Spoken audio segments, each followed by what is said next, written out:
기독교 신앙이 이방 신앙하고 다른 부분 이루 말할 수 없이 많이 있습니다. 그 중에 또 하나 이야기한다 그러면 이방 신앙은 득도의 신앙이라고 합니다. 도를 깨치는 거예요. 가서 동굴 속에 들어가서 도를 깨치든 또는 책 한 권 들고 가가지고 읽으면서 도를 깨치든 도를 깨치는 것이 목표이기 때문에 이 이방 신앙의 중요한 특징은 혼자서 된다 이겁니다. 그렇기 때문에 혼자 되기 때문에 동굴 속에 들어가는 것 아니겠어요. 책 싸들고 산에 올라가는 것 아니겠어요.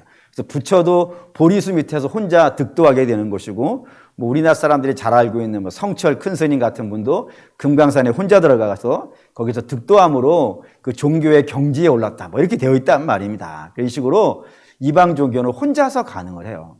근데 기독교는 어떨 것 같으세요? 기독교는 그게 안 되는 거예요. 왜냐하면 이게 득도의 종교가 아니기 때문에 그렇습니다. 물론 우리도 혼자 있을 수 있는 시간이 있어요. 예를 들어 광야에 가거나 산에 올라가서 금식 기도하면서 하나님의 말씀을 받고 이런 거 가능하다 이겁니다. 예수님도 그렇죠? 예수님도 시험산에 올라가서 40일간 금식하고 은혜 충만한 역사를 만나게 되니까 그런 것이 없는 건 아닌데, 그런 거는 대체로 특별할 때 하셔야 되는 거예요. 아무 때나 혼자 있거나 그러시면 안 된다 이겁니다. 반드시 주님의 교회는 어떻게 모여야 되는 거예요?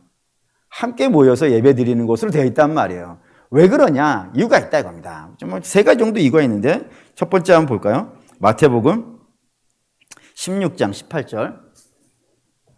이 교회가 성경에 등장하는 세 가지 모습을 우리가 볼 건데, 첫 번째는 마태복음 16장 18절에 이런 말씀이 있어요. 읽겠습니다. 또 내가 내게 이르노니 너는 베드로라. 내가 이 반석 위에 내 교회를 세우리니 음부의 권세가 이기지 못하리라 했습니다. 우리의 교회가 아닌 거예요. 교회는 누구의 것이에요? 예수님의 것이에요. 그렇기 때문에 우리 마음대로 하면 안 되는 것이고, 반드시요, 예수님의 교회니까 예수님이 하라는 원칙에 따라서 해야 된다 이겁니다. 이게 첫 번째 원칙이고, 두 번째 볼까요? 두 번째 에베소서 4장 15절 16절. 그 주님의 교회가 이 땅에 두 가지 모습으로 존재하게 되어져 있어요. 에베소 4장 15절 16절 읽겠습니다. 오직 사랑 안에서 참된 것을 하여 범사에게 그에게까지 자랄지라. 그는 머리니 곧 그리스도라. 그리스도에게서 온몸이 각 마디를 통하여 도움을 받음으로 연결되고 결합되어 각 지체의 분량대로 역사하사 그 몸을 자라게 하며 성령 안에서 스스로 세우느니라. 여기 있습니다. 이게 이제 주님의 교회에 존재하는 모습이에요. 어떤 모습이냐면 머리는 누구이고 예수 그리스도이고, 우리는요 그의 지체예요. 우리가 우리의 지체가 아니고, 교회는 주님이 머리이시고 그 머리 위에 각 지체가 연합되어져 있는 모습이라는 거예요. 그러니까 혼자서 안 되는 거예요. 주님께 나 혼자 붙어 있는 게 아니라 각 지체별로 같이 붙어 있어야 되는 모습이 첫 번째 모습이고, 두 번째 볼까요? 두 번째 요한복음 21장 15절. 주님의 교회의 모습이에요. 요한복음 21장 15절. 교회 이런 모습으로 있어야 돼요. 21장 15절 읽겠습니다. 그들이 조밥 먹은 후에 예수께서 시몬 베드로에게 이르시되 요한의 아들 시몬아, 내가 이 사람들보다 나를 더 사랑하느냐 하시니 이르시되 주님 그러하외이다. 내가 주님을 사랑하는 줄 주께서 아시나이다. 이르시되 내 양을 먹이라 하시고, 여기 이제 중요한 말이 내 양을 먹이라 라고 했다 이겁니다. 누가? 주께서 명하시는 거예요. 내 양을 먹이라고. 누가 먹여야 되는 거예요.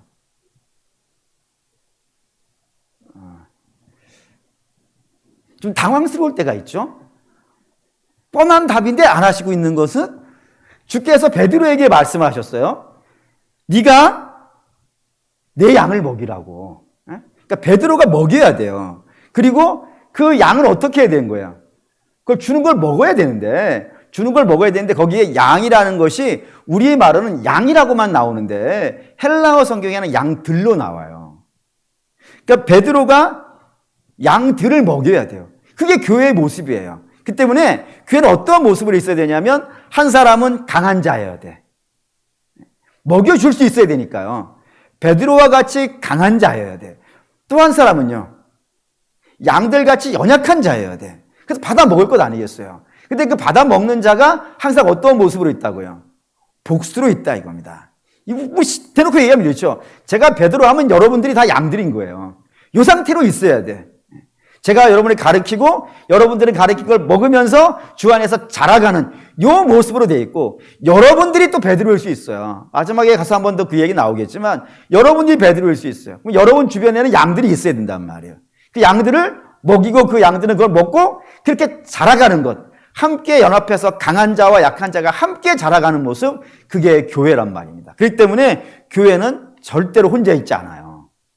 반드시 주께서 내 교회, 다른 사람 교회 아니고 내 교회라고 불린다면 반드시 주님이 머리시고 각 지체들이 몸에 연결되어져 있어야 되고, 그 지체들은 하나는 강한 자와 하나는 약한 자가, 강한 자가 약한 자들을 먹여주고 약한 자는 강한 자가 주는 걸 공급받으면서 함께 자라가는 모습으로 되어져 있기 때문에 초대교회에서부터 지금까지 또 앞으로도 나오는 교회는 그 교회에 사람이 몇 명이 있냐는 건 중요치 않아요. 반드시 복수로 있어야 돼. 반드시 공동체로 모여 있어야 된다 이겁니다. 그래서 초대교회에서부터 계속 그런 모습으로 신앙생활을 해오고 있는 것이 우리의 신앙이라고. 그러니까 혼자 안 되는 거예요. 그게 우리 교회예요. 그래서 교회는 성도들에게 굉장히 중요한 곳이 돼요. 다 어머니 교회라 그러죠. 어머니 교회예요. 여기서 훈련받고 자라서 충만하게 되어지는 그런 개념을 가지고 있는 것이 교회란 말입니다. 그렇기 때문에 성도가 신앙생활을 할 때는 어디 중심으로 해야 돼요? 교회 중심으로 하셔야 돼요. 반드시 주께서 내 교회는 그런 모습이라 그랬으니까 여러분들이 다른 데 가서 뭐 신앙생활 하겠다, 택도 없어요. 뭐 집에서 혼자 하겠다? 안 돼요. 우리가 코로나 때 배운 거 하나 있죠. 코로나 때 배운 거 있어요. 뭐 배울 게 사실 별거 없었는데 중요한 거 배운 거 있어요. 처음에는 다 집에서 예배 드릴 때는 처음에는 다 이렇게, 저도 그랬어요. 양복 딱 입고 앉아가지고 이렇게 예배 드리는데 좀 지나기 시작하면요, 이제 하나씩 벗잖아요. 하나씩 벗고 다음에 넥타이 풀고 다 그렇게 돼요. 다 흐트러지고 나중에는 잘 안 돼요. 신앙생활 왜 주께서 교회에 모여서 하라 그랬는지 여러분 이해하셔야 된다 이겁니다. 그렇게 되어서 강한 자가 어떻게 해줘야 되기 때문에, 항상 끌어줘야 되기 때문에 그래. 강한 자가 약한 자를 끌어주면서 끌고 가야 되는 것이 교회이기 때문에 교회는 공동체로 있더라 이겁니다. 그래서 교회 중요해요. 신앙생활 반드시 교회 내에서 하셔야 된다 이겁니다. 그래서 오늘 이제 그 교회를 계속 설교할 텐데, 오늘 저와 여러분이 여기를 좀 봐야 되겠어요. 여기 한번 다시 보시죠. 에베소서 2장 19절. 오늘 여러분들이 좀 기억해 주셔야 할 말씀인데, 에베소 2장 19절 말씀 읽겠습니다. 그러므로 이제부터 너희는 외인도 아니요 나그네도 아니요 오직 성도들과 동일한 시민이요 하나님의 권속이라 했습니다. 여기 이제 모르는 단어가 나왔죠. 권속이라는 게 오이케이오스라고 불러요. 헬라어로 오이케이오스. 뭐 한글로 안 써도 되겠죠? 오이케이오스라고 불리는데, 이게 뭐냐면은 가정이에요. 가정. 가정이란 뜻이에요. 그러니까 여기 지금 교회를 설명하는 거예요. 교회를 설명하는데 교회를 권속이라고 했고, 그 권속은 가정이에요. 누구의 가정? 하나님의 권속이라고 그랬으니까 하나님의 가정이에요. 그게 교회예요. 그렇기 때문에 이 교회를 성경이 가정으로 설명했다는 걸 여러분들이 이해하실 필요가 있다 이겁니다. 다시 말하면 그 가정을, 우리가 가지고 있는 그 가정의 모습을 생각하면서 자만히 묵상해 보면 뭐가 보인다고요? 하나님의 교회가 어떠한 모습으로 존재하는지가 보인다 이겁니다. 그때 여기서 가정에서 우리가 추적을 해가야 된다 이거예요. 그래서 가정의 모습이 세 가지 정도로 성경에 되어 있는데, 첫 번째는 이 가정이 만들어지는 방법을 여러분들이 생각하셔야 돼요. 방법. 사람의 가정, 우리가 세우는 이 땅의 가정은 어떠한 방법으로 가정이 만들어지나요?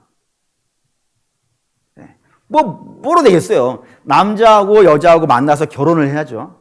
그래야 가정이 되지 않겠어요. 그때 남자와 여자가 서로 만나서 결혼을 할 때는 반드시 조건이 하나가 있어야 돼요. 그 조건이 안 되면은 결혼이 안 돼요. 뭐 어떤 조건이겠어요? 똑같아요. 남자든 여자든 결혼이 되려면 반드시 이 조건이 서로 맞아야 돼.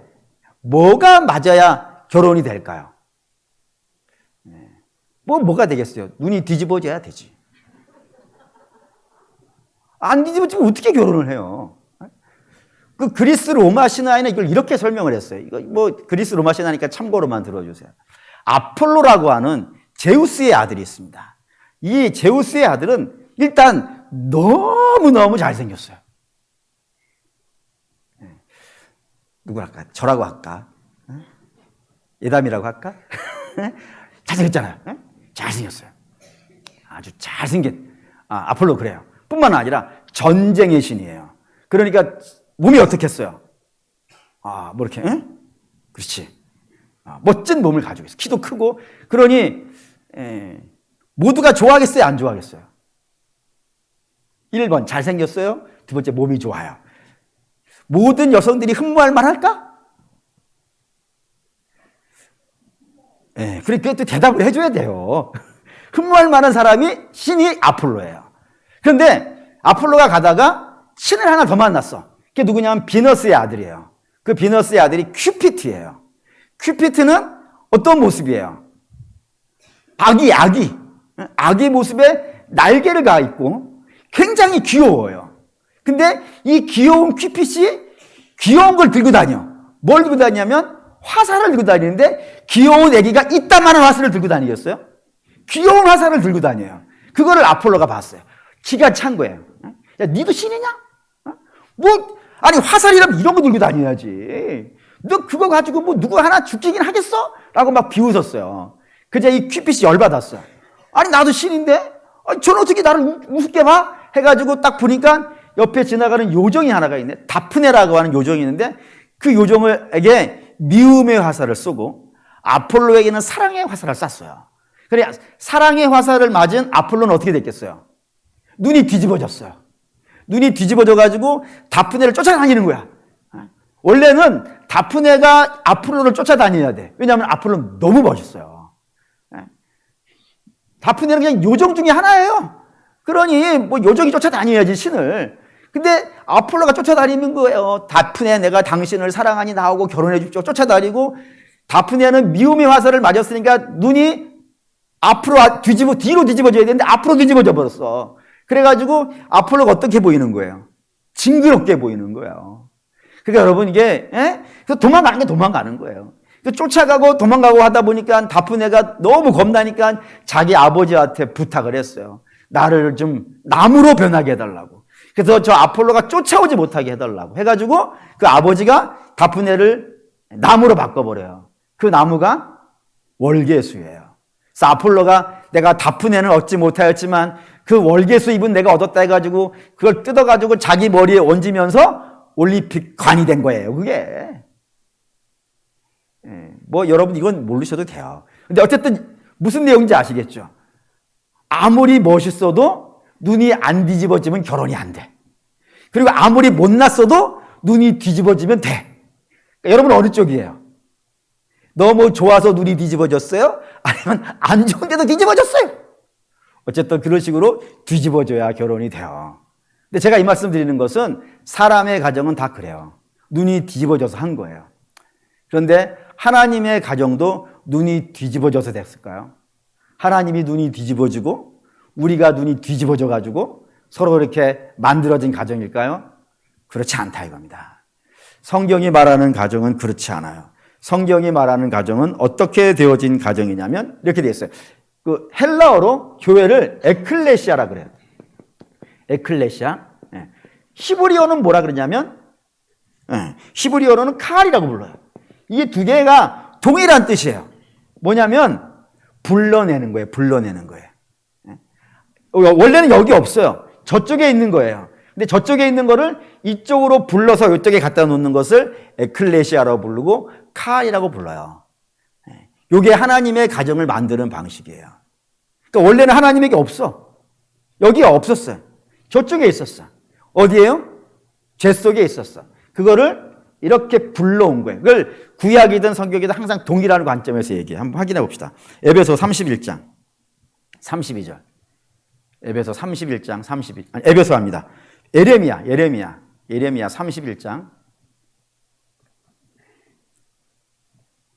예레미야 31장 32절. 읽겠습니다. 이 언약은 내가 그들의 조상들의 손을 잡고 애굽 땅에서 인도하여 내던 날에 맺은 것과 같이 아니할 것은 내가 그들의 남편이 되었어도 그들이 내 언약을 깨뜨렸습니다. 여호와의 말씀이라. 여기서 우리가 봐야 되는 것은 주께서 너희의 조상들을 어떻게 했다고요? 손으로 잡고 데리고 나왔다 이거예요. 여기는 없었단, 어디에 있으면 애굽에 있었단 말이에요. 애굽에 있는 자들을 손잡고 데리고 나온 거예요. 데리고 나와서 하나님의 공동체가 된 거예요. 하나님이 안 데리고 나오셨으면요, 공동체가 안 된단 말이에요. 또 볼까요? 에스겔 16장 6절. 예레미야 뒤에, 예레미야 애가 뒤에 에스겔 16장 6절.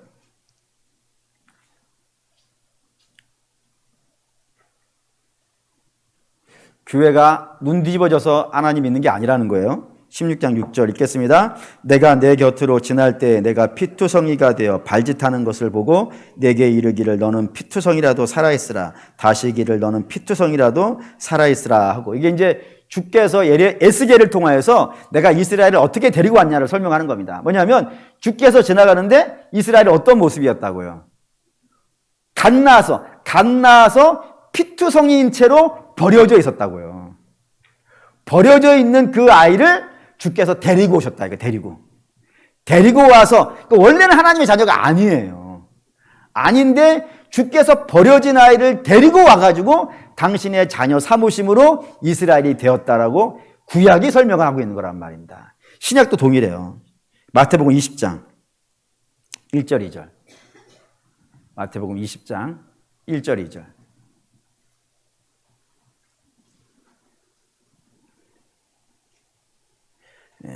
읽겠습니다. 천국은 마치 품꾼을 얻어 포도원에 들여보내려고 이른 아침에 나간 집주인과 같으니 그가 하루 한 데나리온씩 품꾼들과 약속하여 포도원에 들여보내고. 주인이 있어요. 주인이 포도원을 갖고 있는데 지금 데리고 오는 일꾼들은 이 포도원에 있는 사람이 아니에요. 밖에 있는 자예요. 그거를 주인이 가서 데리고 왔다고. 내가 한 데나리온 줄게, 내가 너한테 구원을 줄게, 그래 해가지고 데리고 와가지고 그 교회의 공동체가 되었다고 주께서 말씀하시는 거 더 봅시다. 누가복음 14장 21절. 교회도 항상 이렇게 설명해요. 14장, 누가복음 14장 21절 읽겠습니다. 종이 돌아와 주인에게 그대로 고하니 이에 집주인이 노하여 그 종에게 이르되 빨리 시내의 거리와 골목으로 나가서 가난한 자들과 몸 불편한 자들과 맹인들과 저는 자들을 데리고 오라. 데리고 와라 가서. 데리고 와라. 원래 초청한 자들이 있었어요. 유대인이 있었어요. 유대인에게 주께서 초청장을 보내서 데리고 오라 했는데 그들이 온다 안 온다? 안 왔다 이거예요. 뭐 소팔로 가야 된다. 냉장고는 아니. 성경이 냉장고는 아닌데. 왜 냉장고가 생각이 나죠? 그 노래 때문에, 천국은 마치 그 노래 때문에 같은데. 어쨌든 그런 식이에요. 오라 그랬더니 이 핑계 대고 저 핑계 대고 안 오니까 주께서 어떻게 하셨다고요? 원래 자기 백성이 아닌 자들을 데리고 왔다고요. 데리고 와가지고 에클레시아 시켜가지고 당신의 교회 만드셨다 이거예요. 하나 더 봅시다. 요한복음 10장 16절. 요한복음 10장 16절. 10장 16절 읽겠습니다. 또 이 우리에 들지 아니한 다른 양들이 내게 있어 내가 인도하여 할 터이니 그들도 내 음성을 듣고 한 무리가 되어 한 목자에게 있으리라. 우리 안에, 주에 지금 있는 우리 안에 없는 자들이에요. 없는 자들을 가서 주께서 데리고 왔다 이거예요. 데리고 인도에 와가지고 이 우리에 넣었다라고 한다 이겁니다. 그러니까 교회 항상 이런 식이에요. 원래는 아니에요. 원래는 하나님이 우리에 있지 않던 자들이에요. 버려진 자들이고 외부에 있던 자들이에요. 그런 자들을 주께서 가가지고 데리고 오심으로 말미암아서 주님의 공동체가 되었고 주의 가정이 되었다 이겁니다. 그렇기 때문에 우리는 이게 어떻게 들어온 거예요? 그러니까 하나님이 당신의 몸을 통해서 낳은 게 아니라니까요. 거기에 기업이 사실은 없어. 없는데 불구하고 주의 크신 은혜, 그 은혜가 뭐죠? 하나님께서 당신의 친아들을 죽이심으로 그 피로 말미암아 죄를 사하시고 그 죄인들을 데려다가 당신의 자녀 삼으시는 이 은혜의 역사로 말미암아서 우리가 주님의 교회에 들어왔다 이거예요. 그러니 전적으로 뭐예요? 은혜인 거예요, 은혜. 내가 하나님의 자녀가 되고 내가 교회의 성도가 되어진 것은 전적으로 하나님이 나를 데리고 오셨기 때문에, 그 은혜를 베푸셨기 때문에 우리가 교회가 됐다 이겁니다. 그렇기 때문에 주님의 교회에선 자랑이 없는 거예요. 그래서 우리가 원래 여러분들의 몸으로 낳은 자녀들은 얼마나 자랑이 세고 위세가 세요. 심지어는 엄마 아빠도 뭐 우습게 하고 덤비잖아요. 우리 집만 그래요. 아니 우습게 하고 막 덤비잖아요. 막 심지어는 반말도 해요. 원래는 아바마마 어마마마 불러야 또 시원찮을 판인데 반말도 얼마나 위세가 세요. 근데 우리는 그렇게 위세를 부릴 수가 없어요. 왜죠? 우리는 데리고 온 자들이거든. 친아들을 죽이시고 데리고 와서 자녀 삼으신 자들이기 때문에 여기에서 주인 행사를 할 수가 없어요. 내가 아무리 직분이 높아도 위세를 부릴 수가 없어요. 직분이 높다고 생각하면 여러분 이렇게 생각하시면 돼요. 난 아침에 왔어요. 늦게 온 자가 있다고요. 근데 그 늦게 온 자 앞에서 먼저 온 자가 위세를 부렸다가 어떻게 된 거예요? 네 것이나 갖고 가라 그러잖아요. 책망 듣는단 말이에요. 그러니까 우리는 아침에 일찍 온 사람이에요. 사실 여기 있는 분 다 그렇죠. 뭐 이 정도 되면은 신앙생활 뭐 20년, 30년 하신 분들 아니겠습니까? 그러니까 위세가 없어야 돼. 위세가 없어. 우리는 전적으로 여기까지 온 것은요, 하나님의 은혜이지 우리의 자격으로 온 것이 아니니까 위세를 부릴 수 없어요. 오직 우리는 뭐만 할 수 있어요? 감사를 할 수가 있고요. 또 뿐만 아니라 우리가 여기에 있는 이곳에서는 오직 누구의 법만 통용되고 아버지의 법만 통용되고, 우린 여기서 누구만 높이고요, 하나님 아버지만 높이고요, 또한 여기엔 누구 뜻만 이루어지고 하나님 뜻만 이루어지고, 이렇게 되어지는 것이 교회라 이겁니다. 여기에서 벗어나서 텃세가 있고 위세를 부리고 먼저 온 것이 자랑이 되어지고 내 뜻을 이루려고 하면은 그거는 일단 주님의 교회가 아니라고 봐도 돼요. 그 정도로 센 이야기라 이겁니다. 그리고 사랑하는 믿음의 성도 여러분, 교회에 불려져서 나온 사람들이에요. 원래 없던 사람들입니다. 하나님께서 불러서, 하나님께서 눈이 뒤집어지고 우리 눈이 뒤집어져서 서로 합의해서 만난 것이 아니라 하나님 우리를 데리고 오셔서 자녀 삼으셨다는 것 절대로 잊으시면 안 됩니다. 이게 교회, 하나님의 가정의 첫 번째 특징입니다. 두 번째 특징 볼게요. 가정에는 구성이 어떻게 되어 있냐면 일단 부부가 있고요, 그리고 또 부모와 자식이 있죠. 신랑과 신부가 있고 부모와 자식이 이렇게 연합되어져 있는 게 교회, 가정 아니겠습니까? 하나님의 가정도 마찬가지예요. 하나님의 가정도 신랑이 있고 신부가 있습니다. 신랑은 누구이고요? 예수 그리스도이고, 신부는 누구이고요? 교회예요. 그럼 이 신랑과 신부는 어떠한 모습으로 있어야 되는지 오늘 그것 때문에 읽었어요. 다시 보시죠. 에베소 6장 5장 에베소 5장 25절, 에베소 5장 25절 읽겠습니다. 남편들아 아내 사랑하기를 그리스도께서 교회를 사랑하시고 교회를 위하여 자신을 주신 같이 하라 했습니다. 여기 이제 남편에게 명하기를, 너 남편들아 너 아내를 어떻게 사랑하라. 예, 주께서 교회를 사랑하듯이 하라 라고 하면서 주가 교회, 신랑 대신 주가 신부 된 교회에게 어떻게 했는지를 설명한 거란 말이에요. 그걸 본으로 삼아서 남편들은 아내에게 이렇게 하라고 했단 말입니다. 근데 오늘 우리가 봐야 되는 건 남편들이 아내에게 어떻게 이걸 보라는 것이 아니고, 남편들이 아내에게 이렇게 하게 된, 목숨을 내어주면서 사랑하게 된 원인을 보라 이거예요. 그 원인이 뭐라고요? 주가 교회에게 자기 몸을 줬다 이거예요. 그러니까 신랑 대신 우리 주님은 우리에게 뭘 주셨다고요? 몸을 주셨다고요. 그러면 신부된 교회는 주께 뭐를 해야 되냔 말이에요. 스타가 보시죠. 다시 5장 24절 5장 24절 읽겠습니다. 그러므로 교회가 그리스도에게 하듯 아내들도 범사에 자기 남편에게 복종하라 했습니다. 여기 이제 교회된, 신부된 교회는 신랑된 주께 어떻게 하라고요? 복종하라고. 복종하라고. 그러니까 이 복종이라고 단어를 썼다는 걸 여러분 명심해 주세요. 다시 말하면은 이 복종이라는 것은 내가 듣고 옳고 그름을 분별해 가지고 옳은 것은 따라가고 내 마음에 안 드는 것은 거부하고, 이런 단어는, 이런 상황은 복종이라고 해요, 안 해요? 그럼 복종이라고 안 하는 거예요.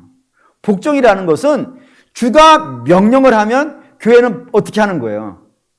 목숨을 걸고 거기에 순종하는 것. 가타부타를 결정하지 않는 거예요. 그러니까 성경은 우리가 이게 맞느니 틀리느니 가타부타 결정할 부분이 아니에요. 만약에 그걸 할 사람이 있다 그러면 뭐 세상 사람들이 하는 것이고, 뭐 좀 더 여유 있게 봐준다 그러면 학자들이야 그게 뭐 여기 있니 저기 있니 할 수 있어요. 근데 저와 여러분들은 교회잖아요. 교회는 주가 하신 말씀, 그 성경에 대해서는 어떻게 받아들여야 되는 거예요? 절대적으로 받아들이는 거예요. 그리고 거기에 절대적으로 순종하는 겁니다. 그게 교회의 모습이라고요. 좀 더 센 거 보시죠. 5장 31절. 5장 31절. 읽겠습니다. 그러므로 사람이 부모를 떠나 그의 아내와 합하여 그 둘이 한 몸이 육체가 될지니 했습니다. 여기 이제 그 부모를 떠나, 이게 중요해요. 우리가 사람의 결혼은 그 부모라 그러면 나를 낳아주신 부모님이 될 거예요. 그거를 떠나서 부부가 이제부터 합의해서 살아가는 게 가정 아니겠습니까? 그래서 우리 여러분들은 반드시 기억하셔야 되는 건데, 좋은 일을 하더라도 남편이 아내 몰래 하면 안 되고 아내가 남편 몰래 하면 안 돼요. 좋은 일을 할 때, 그래가지고 좋은 일 하다가 가정에 분란이 일어난 게 얼마나 많아요. 그러니까 좋은 일을 하더라도 어떻게 해야 되는 거예요? 부부가 서로 합의를 해야 돼. 부부가 합의를 해가지고 합의해서 좋은 일을 해야지. 조심하셔야 돼요. 근데 어쨌든 그건 오늘 얘기가 아니야. 오늘 제가 해야 되는 얘기는, 우리가 예수 믿기 전에 부모가 있어요. 우리를 지도하던 힘이 있어요. 그게 뭐겠어요? 그게 세상이에요. 우리가 예수 믿기 전에 따라가던 세상이 있단 말입니다. 그거를 예수를 믿고 나서는 어떻게 해야 되는 거예요? 그걸 버려야 돼요. 그러니까 옛 습관을 버리고 신랑에게 가야지. 옛 습관을 가지고 신랑에게 가면은 문제가 돼요. 그걸 설명해 주는 성경이 호세아 아니에요, 호세아. 호세아의 부인이 고멜인데, 이 고멜은 신랑에게 시집을 왔음에도 불구하고 옛날 그 습관을 버려요, 못 버려요? 못 버리지 않습니까? 그래서 그걸 자꾸 쫓아가는 거예요. 그걸 성경이 뭐라 그래요? 음행이라 그런다 이거예요. 그러니까 예수 믿는 사람이 이제부터 예수를 전적으로 따라가야지, 그렇지 않고 옛날에 내가 예수 믿기 전에 갖고 있던 습관들을 따라가고 있다면 영적인 음행이 된다 이겁니다. 그러니까 여러분, 그 음행이라는 단어는 결국에는 세상 사람들에게 쓸 수가 없어요. 영적인 음행이라는 건 세상 사람들에게 쓸 수 없어요. 왜냐하면 세상 사람들에게 남편이 있어요, 없어요? 없잖아요. 남편은 누구만 남편이니까? 예수님만 남편이니까. 남편이 없는 사람이 이 남자 만나고 저 남자 만나든 그런 우상 숭배일 수는 있어요. 우상 숭배일 수는 있지만 음행이라고는 안 그래. 근데 음행이라고 불 때는 그 이제 성도가 되는 거야 말이에요. 성도는 남편이 있단 말이에요. 남편이. 내가 이제부터 예수님만 따라간다라고 하는 남편이 있는데, 그 남편 말고 다른 것들을 따라가려고 하고 세상에 내가 예수 믿기 전에 흠모하고 있던 걸 따라가고 있다 그러면은 그 이제 문제가 된다 이겁니다. 그러니까 그러면 안 돼요. 반드시 주님의 교회된 자들은 누구만 따라가야 돼요? 옛 부모를 버리고 이제 오직 주만 따라가서 주와 연합되어져서 주만 믿는 그런 신앙이 되어져야 돼요. 그게 하나님의 가정이라고요. 또 부모와 자식의 원리도 있어요. 볼게요. 6장 4절. 6장 4절. 읽겠습니다. 또 아비들아, 너희 자녀를 노엽게 하지 말고 오직 주의 교훈과 훈계로 양육하라. 부모가 해야 될 가장 중요한 일은 뭐예요? 교훈과 훈계로 양육하는 일이에요. 근데 우리 하나님이 아버지시니까 자녀인 우리를 어떻게 하시겠어요? 교훈과 훈계로 가르치세요. 보시죠. 예. 디모데후서 3장 16절 17절. 우리 주님이 절대로 포기하지 않는 일이에요. 디모데후서 3장 16절 17절. 디모데후서 3장 16절 17절 읽겠습니다. 모든 성경은 하나님의 감동으로 된 것으로 교훈과 책망과 바르게 함과 의로 교육하기에 유익하니 이는 하나님의 사람으로 온전하게 하며 모든 선한 일을 행할 능력을 갖추게 하려 함이라 라고요. 하나님은 우리에게 성경을 주시는데 그 성경을 왜 주시는 거예요? 교훈과 책망으로 양육하기 위해서 주시는 거라 이거예요. 그러니까 여러분, 이 성경을 읽으시면서 훈련받고 양육되어져서 훌륭한 믿음의 사람이 되어져야 되는 것. 우리 하나님 이걸 포기하지 않으세요. 그래서 성경을 주시는 것이고, 성경만 주시는 것이 아니라 목자를 주시죠. 목자를 주셔가지고 끊임없이 주의 말씀을 가르치게 하신다 이겁니다. 언제까지 하실까요? 주께서 다시 오신 날까지 주님은 이 일을 포기하지 않으실 겁니다. 끊임없이 이 일을 하실 거예요. 그러니까 하나님이 하신다 이겁니다. 그러면 자녀는 어떻게 될까요? 6장 1절 2절 에베소 6장 1절 2절 읽겠습니다. 자녀들아 주 안에서 너희 부모에게 순종하라. 이것이 옳으니라. 내 아버지와 어머니를 공경하라. 이것이 약속 있는 첫 계명이니라고 했습니다. 여기 이제 자녀는 뭐 해야 된다고요? 여기 이제 우리가 보여야 되는 공경. 공경이라는 단어가 티마라고 하는 헬라어인데 이 티마라고 하는 단어가 어떤 뜻이냐면 내가 있잖아요.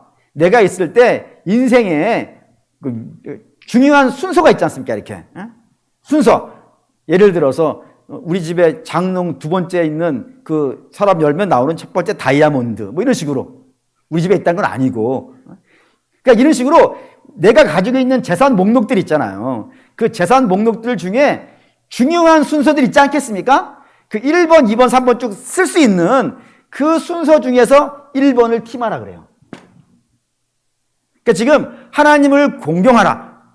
부모를 공경하라. 그러니까 인생에서 가장 중요한 1순위를 뭐로 삼으라는 거예요? 부모라고 해요, 부모.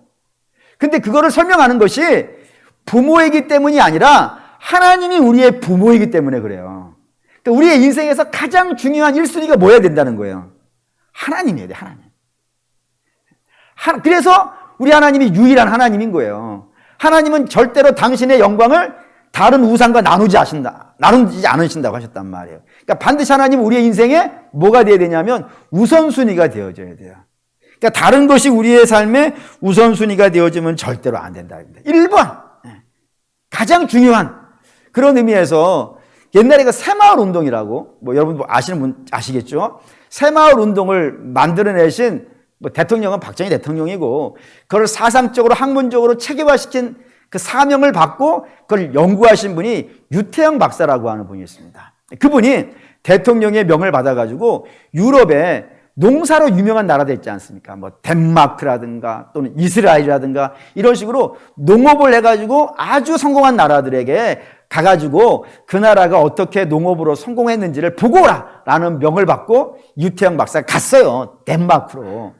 낙농의 나라인 덴마크로 가가지고 그 나라 이제 왕을 만나려고 하는 겁니다. 근데 왕이 그 유럽이라면 뭐 큰 나라잖아요, 다들. 그 유럽의 왕이 옛날에 지금의 대한민국이야 뭐 세계적인 나라이지만 60년대에 대한민국이라는 나라는 세계에서 가장 가난한 나라라고요.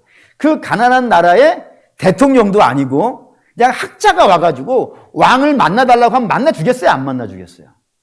안 만나주는 거예요. 그래서 그 왕을 만나기 위해서 굉장히 오랫동안 공을 들여야 돼. 공을 들여가지고 연락해가지고 부탁해가지고 뭐 어렵게 해가지고 몇 달을 수고해가지고 예약을 잡았어요. 예약을 잡아가지고 몇 분 만났을 것 같으세요? 뭐 정상회담 하듯이 뭐 몇 시간씩 만나주고 안 그래요. 한 5분인가 10분인가 만나줬대요. 그 시간에 뭔 얘기를 하고 뭐를 배우겠어요. 그래서 유태영 박사가 그 왕을 만나고 나와서 너무 실망해가지고 근데 저 왕 만나가지고 어떻게 지금 뭐 기회를 얻을까 했었는데 아무것도 못 얻었다고 하면서 실망해가지고 나왔단 말이에요. 그때 하나님이 이제 딱 나타나셔가지고 유태영 박사, 그땐 집사였는데 유태영 집사에게 얘기를 했어요. 뭐라고 얘기했냐면 야, 너는 내가 이 땅에서 세울 수도 있고 패할 수도 있는 이 왕을 만나기 위해서 그렇게 공을 들이고 애를 쓰는데 너는 나를 만나기 위해서는 애를 써봤냐? 넌 나를 만나기 위해서 얼마나 애써봤냐? 네 인생에서 가장 중요한 1순위가 누구냐? 물었다 이거예요. 그때 유태영 박사가 충격을 받은 거예요. 아, 맞다. 내 인생에 가장 중요한 분이 하나님이신데 그 하나님은 제껴놓고 세상에 왕 만나려고 이렇게 애를 썼으니 일이 될 게 뭐가 있는가? 그래서 그때부터 그분이 기도를 시작했다 이거입니다. 그래서 이제 새벽 기도를 시작을 해가지고 뭐 죽을 때까지인가? 잘 모르겠네. 어쨌든 평생을 새벽에 기도에 안 빠졌다라고 하는 책을 이제 자서전에서 봤어요. 그렇다고 합니다. 그래서 기도가 중요한 거예요.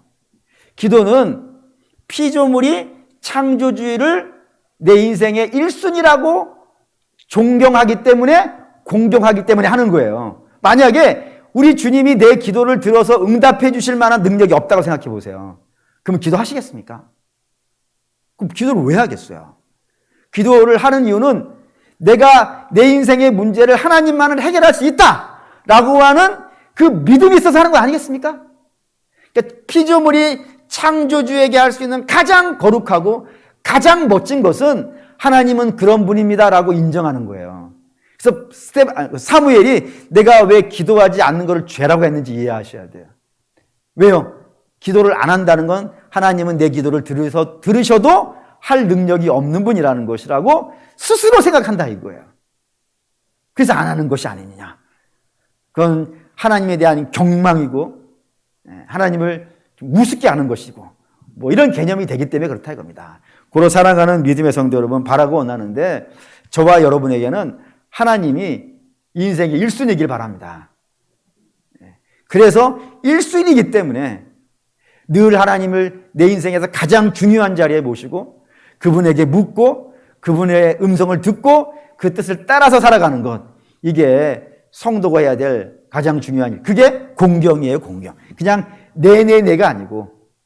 여기 제가 좋은 자리 만들어 드릴게요. 여기 가만히 계세요. 제가 다음에 와서 또 맛있는 거 드릴게요. 이게 공경이 아니고, 우리가 하나님을 공경한다는 것은 내 인생의 가장 중요한 분으로 모시고 그분께 묻고 그분의 뜻을 따르고 그렇게 살아가는 것, 그걸 공경이라고 한다는 사실을 꼭 기억해 주시길 바랍니다. 이게 이제 두 번째 원리예요. 가정의 원리, 신랑과 신부, 부모와 자녀. 이것이 하나님의 가정의 두 번째 원리이고, 세 번째는 가정에는 사랑의 원리라는 게 있어요.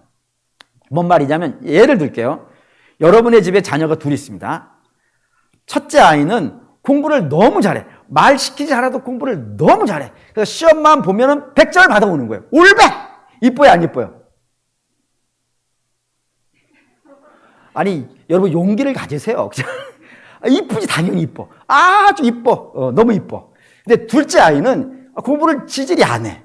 하라 그래도 안 해. 패도 안 해. 그래서 시험만 보면요, 올빵을 갖고 오는 거예요. 그래서 올빵을 갖고 와가지고 책망을 하면 이 아이는 너무 또 말은 잘해. 그래가지고 엄마, 인생의 공부가 다가 아니야. 행복은 성적순이 아니야. 드러내는 보면 때려주고 싶죠. 어쨌든 그게 둘째야. 그래서 겁나게 팼어요. 너는 말만 잘하고 팼어요. 그리고 저녁이 되었어요. 공부를 잘하는 아이는 소고기 반찬을 주고, 공부를 못하는 아이는 간장을 주실 부모님 손들어 보십시오. 그런 부모는 없어요. 혼내는 건 혼내는 것이고 저녁은요, 똑같이 줘야지. 똑같이 소고기를 주고 그 힘을 갖고 또 패야지. 그러니까 때리는 것과 상을 주는 건요, 같은 게 아니에요. 연결되지 않아요. 불연속이에요. 하나님도 마찬가지예요. 하나님이 우리가 못했다고 해가지고 혼내시기는 해요. 그런데 당신의 자녀된 자에게는 구원은요, 똑같이 줘요. 그 소리 늘 받지 않습니까? 아침에 온 자와 저녁에 온 자. 여러분, 아침에 온 자 훌륭해요. 안 훌륭하니까? 여러분, 아침에 오려면은 두 가지가 돼 있어야 돼요. 첫째, 일찍 일어나야 돼요. 쉬워요, 어려워요? 어렵지. 어려워요. 제가 이거 여러분과 저만 아는 비밀로 합시다. 제가 새벽 기도를 지금 25년째 하고 있어요. 25년째 하는 오늘 아침에도 나오기가 힘들었어요. 그러니까 여러분, 저는 여러분을 이해해요. 충분히. 아침 일찍 나온다는 건 힘들어요. 근데 또 하나를 해야 돼요. 힘든 일을 해야 되는데 그 힘든 거를 하고 나올 수 있는 건요, 내가 그래도 이 집에 책임을 져야겠다는 사명감이 있어야 나올 수 있어요. 그렇지 않습니까? 그리고 와가지고 아침부터 일을 해요. 어떻게 일해야 돼요? 떼양볕에서 힘들게 일을 해야 돼요. 그래서 칭찬 받아야 돼요, 안 받아야 돼요? 나는 칭찬 받아 마땅하다고 생각해요. 훌륭한 거예요. 그러면 나중에 온 자는 왜 나중에 왔을까요? 분명히 주께서 가서 데리고 왔는데, 방 붙여놓고 알아서 오라 그런 게 아니라 데리러 가서 왔는데, 나중에 온 사람은 왜 나중에 온 거예요? 아침에 안 온 거 아니에요? 아침에 안 온 거예요. 더 자려고 안 온 거예요. 뿐만 아니라 자기 가정에 책임질 마음도 없어. 책임질 마음이라도 있으면 일찍이라도 왔을 텐데. 근데 늦게 왔다는 건 책임질 마음도 없는 것이고. 근데 어떻게 해가지고 할 일 없으니까 나와 있는 거야. 늦게. 그러니까 혼나야 돼요, 안 혼나야 돼요? 혼나야지. 그래서 혼나잖아요. 하루 종일 아무것도 못했으니까. 그런데 혼나는 건 혼나는 것이고 구원은 어떻게 하는 거예요? 똑같이 받고 있어요. 그게 가정의 원리예요. 주께서 우리에게 구원을 주시는 것은 우리에게 자격이 있어서 주시는 것이 아니라 뭘로 주시는 거예요? 사랑으로 주시는 거예요. 동일한 사랑을 베푸세요. 그 원리가 있어요. 근데 이 동일하게 주시는데 제가 가만히 보니까 동일하게 주시는 것 같지가 않아. 오히려 늦게 온 자에게 많이 주는 것 같은 느낌이 들어요. 솔직히 말하면. 어디서 그런 느낌을 받았냐면은 제가 안 믿는 속담이 하나가 있습니다. 그게 뭐냐면 10손가락 깨물어서 안 아픈 손가락 없다 하잖아요. 근데 저는 그 말은 믿는데 뭐를 안 믿냐면은 똑같이 아프지는 않아요. 더 아픈 손가락이 있어요. 제가 물어봤어요. 다 물어봤더니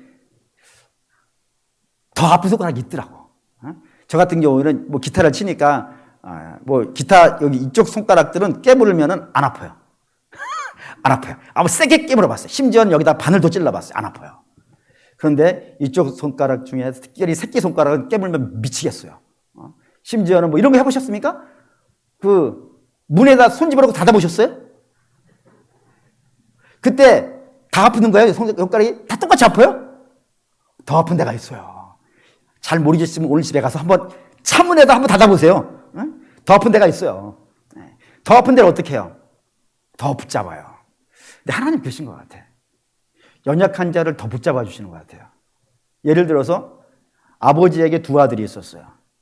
근데 둘째 아들, 그 못난 아들이 오니까 어떻게 해요? 맨발로 뛰어가고 당신의 옷을 벗겨서 입히고 당신의 신발을 벗겨서 신기고 당신의 반지를 빼서 끼우고 첫째 아들이 열받을 만큼 해주는 거예요. 더 아픈 손가락이 있어요.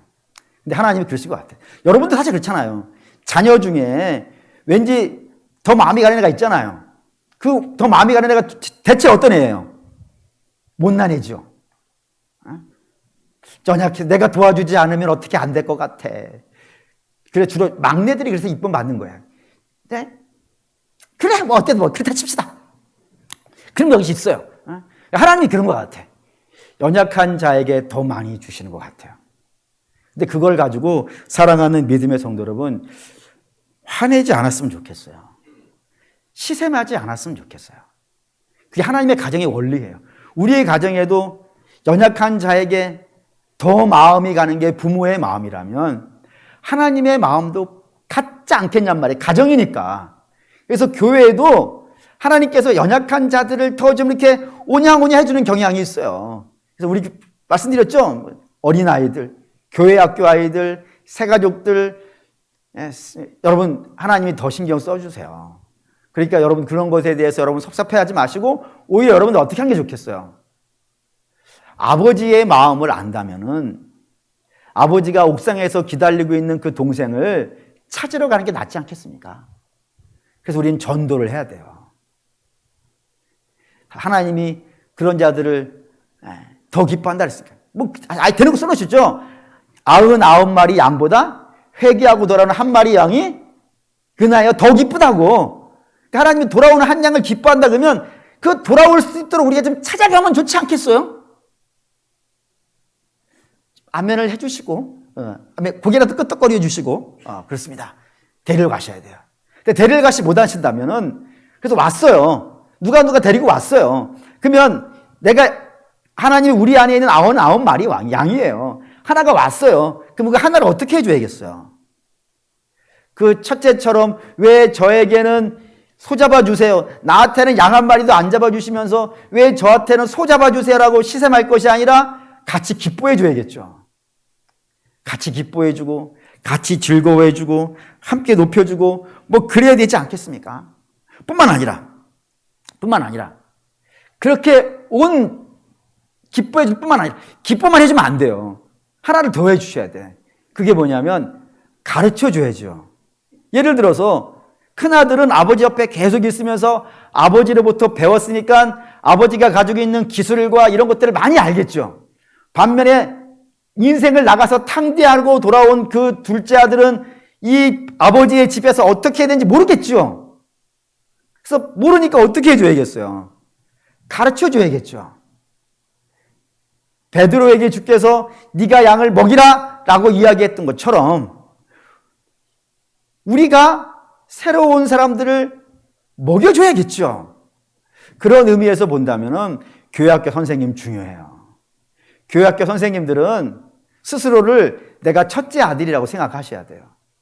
그리고 내 앞에 와 있는 그 연약한 조그마한 아이들은 이제 주님의 교회에 온 둘째 아들이에요. 그러면 첫째 아들이 둘째 아들을 어떻게 해줘야 되는 거예요?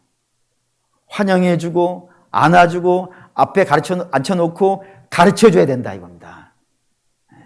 잘 가르쳐줘야 돼요. 대충 가르쳐주는 게 아니라 잘 가르쳐줘야 돼요. 잘 가르쳐주려면 어떻게 할까? 오늘 하루 종일 그걸 고민해봤는데 갑자기 이 생각이 났어요. 뭔 생각이냐면은 제가 설교를 몇 살에 시작했냐면 21살에 시작했습니다. 뭐 때문에 시작했냐면 제가 유치부 교사가 첫 한 교사였었는데 제가 있었던 교회는 교육 목사님이 한 분 계시고 나머지 목사님 없어요. 부목사님인데 그분은 성교 목사님이에요. 부목사님 한 분 있어가지고 청년에서부터 주일학교까지 그분이 다 설교가 안 되지 않습니까? 그래서 선생님들이 돌아가면서 했어요. 저까지 시켰어. 21살.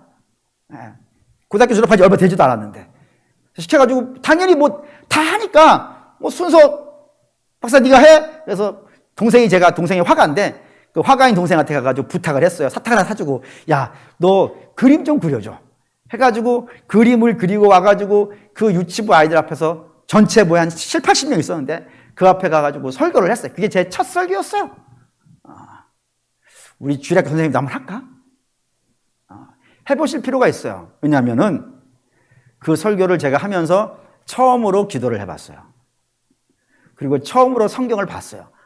뭐 선배들이 주일학교 선생님 하라니까 갖다 놓고 시켰는데 제가 여러분 저를 딱 보시면 거룩해 보이나요? 물론 지금은 거룩하지. 30년 전에는 제가 얘기했잖아요. 너 다른 교회 가라고. 그 교육 목사님이 그 교육 목사님이에요. 그런 사람인데 선배가 와서 시켰고 저는 식당에서 교사들은 식권을 주기 때문에 500원짜리 식권을 주기 때문에 그거를 먹기 위한 사명감으로 교사를 했어요. 그러니까 뭐 기도를 해봤겠어요? 성경을 봤겠어요? 그런데 그 설교를 하려고 처음으로 기도를 했고 처음으로 성경을 읽었어요. 그리고 전 여기까지 왔어요. 그러니까 주일학교 선생님들을 한 번씩 해볼까요? 아니 주일학교 선생님뿐이 아니야. 사실은 주일학교에서 재직 이상 되시는 분들 한 번씩 설교를 시켜봐야 돼. 무슨 집사님, 무슨 권사님, 무슨 장로님 와서 한번 해주시지요? 그러면 준비되어 있습니다. 왜 안 시켜주나 했습니다. 가가지고 막 하는 거야. 일주일 동안 그때부터 금식기도 하는 거지. 그리고 뭐 성경 읽고 해가지고 가서 하는 거야. 가르쳐줘야 돼. 왜요? 세상은 선생님들이 있어요. 그 선생님들 아시잖아요. 사범대학 나오고 사법고시 아니죠. 임용고시 보고 그래서 선생님 돼요. 근데 교회는 임용고시도 없고 교사 대학도 없어요, 사실은. 그거 교사 대학 뭐 해가지고 뭐 4년씩 하니까 그냥 뭐 1시간 하고 맞는 거지.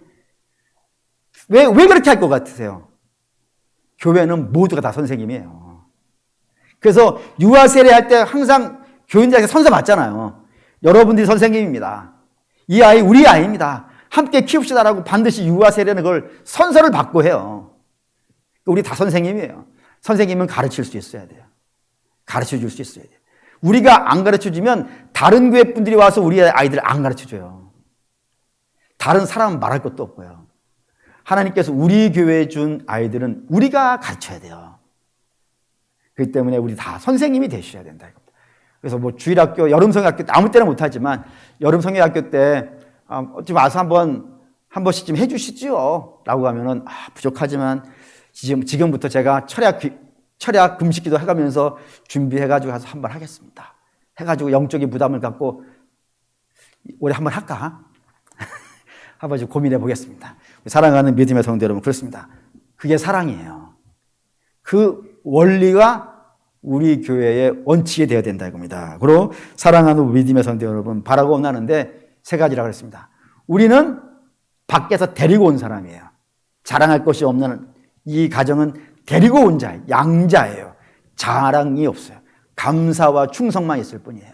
뿐만 아니라 우리는 하나님을 아버지로 섬기고 하나님을 남편으로 섬기는 사람들입니다. 어떻게 섬기는지 잘 기억해 보시고, 그리고 우리는 이 가정은 사랑으로 돼 있어요. 사랑은 데리고 오는 것이고요, 그리고 기뻐해 주는 것이고요, 가르쳐 주는 것이에요.